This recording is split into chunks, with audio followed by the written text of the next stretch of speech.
Դա ասեր 6 տարեկան երեխան, ես իրան կբացատրեի, թե ինչ էր երկրորդ համաշխարհային պատերազմը, եւ դա ասում է,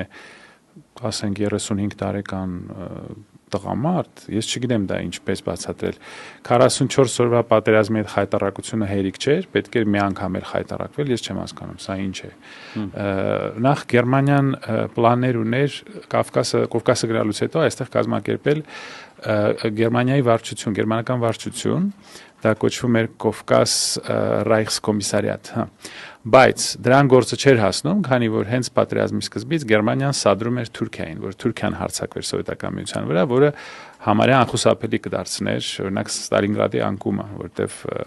մեծ ջանքերով, մեծ զոհերով կարողացավ Սովետական միությունը հետ մղել գերմանացիներին, եւ նրանք Գերմանիայի դեսպանը Անկարայում